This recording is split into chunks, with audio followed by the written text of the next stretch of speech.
નમસ્કાર દર્શક મિત્રો, લોકમંચમાં ફરી એકવાર આપનું સ્વાગત છે.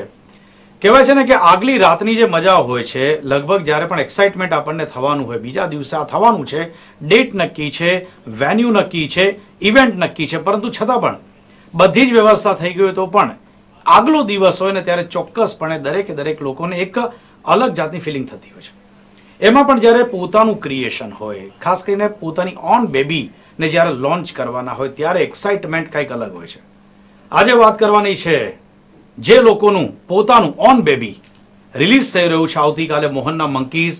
3 પાયાના પથ્થરો, કદાચ એની ઉપર જે બીજા બધા કદાચ ઈંટો મુકાઈ છે, પરંતુ જે બેઝમાં છે, જે પાયામાં છે, તેવા 3 જે કહી શકાય કે પડદા પાછળના અને પડદાની સામેના કલાકારોને આપની સમક્ષ મૂકીએ છીએ આજના લોકમંચ કાર્યક્રમમાં. આ બધા જેમને ઓળખો છો, સતત છેલ્લા કેટલાય સમયથી જેના નામની ચર્ચા થાય છે, એ નામ સાથે જોડાયેલા લોકોની ચર્ચા થાય છે, તેવા 3 લોકો મારી સાથે હાજર છે. મુની ઝા, હીરવ ત્રિવેદી અને સુજાતા મહેતા. ત્રણેયનું સ્વાગત છે કાર્યક્રમમાં.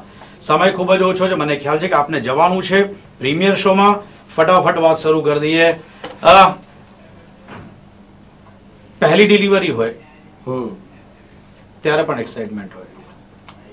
બીજી ડોક્ટરે બધા સર્ટિફિકેટ આપી દે, સોનોગ્રાફી રિપોર્ટ આવી ગયો છે, હેલ્ધી છે, તમે હેલ્ધી છો, બાબો બેબી પણ હેલ્ધી છે.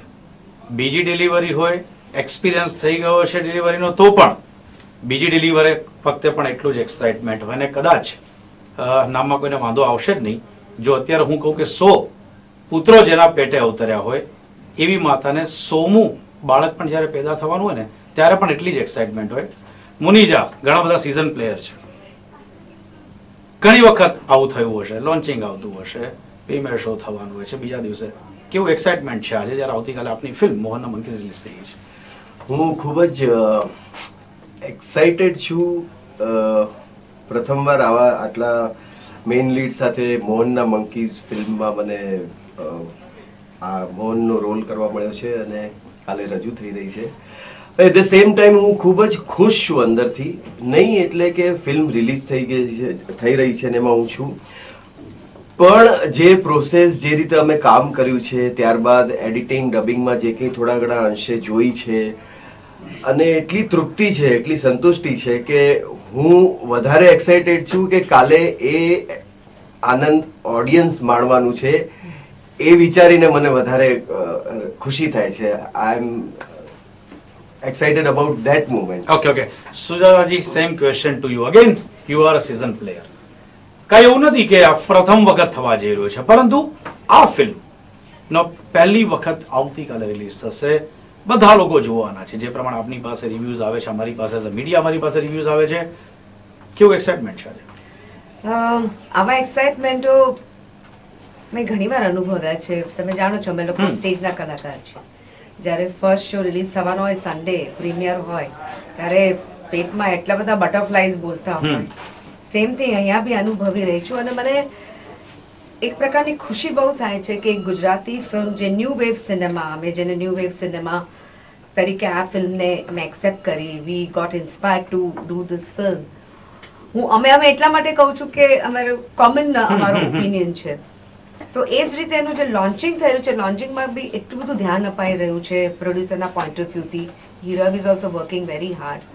અને એક મારે બી એ જ કે મારે જોવું છે કે ઓડિયન્સ કઈ રીતે રિએક્ટ કરે છે. અમે જે ન્યૂ વેવ સિનેમા કોશિશ કરી રહ્યા છે એ પ્રત્યે એ લોકોનો શું પ્રતિસાદ છે.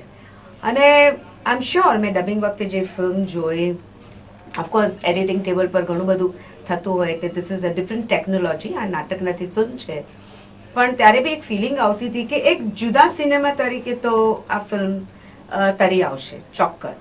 હું એકચ્યુઅલી જુદા કરીને મને એવું નથી લાગતું કે જે આપણે સિક્કો મારી દઈએ કે હટકે ને એ રીતનો પ્રયાસ જુદો છે, પણ એન્ટરટેનમેન્ટ નું કન્ટેન્ટ એટલું જ સરસ. ઓકે. હીરવજી, સીધો આપની પાસે આવું છું. બંને વાત કરી, બંને સિઝન પ્લેયર. એમણે કીધું કે કદાચ એમની સિરિયલનો કોઈક કદાચ ક્યાંક લોન્ચ થવાની હોય કે ફિલ્મ હોય, વોટ એવર, સ્ટેજ પણ ઘણા બધા કર્યા છે અને દરેક શો અગેન એક ચેલેન્જ હોય છે.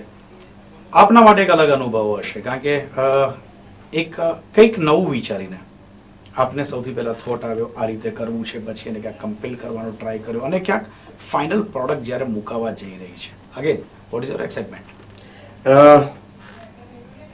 બેઝિકલી જે ઇનિશિયલી સ્ટેજ ઉપર હું અનુભાઈ અને પિનાકભાઈ ને બધા બેઠા અને જ્યારે ફર્સ્ટ ટાઈમ આ પ્રોજેક્ટને લાઇનઅપ થયું અને જ્યારે કન્સેપ્ટ માટેની ચર્ચા થઈ ત્યારે મેં કીધું કે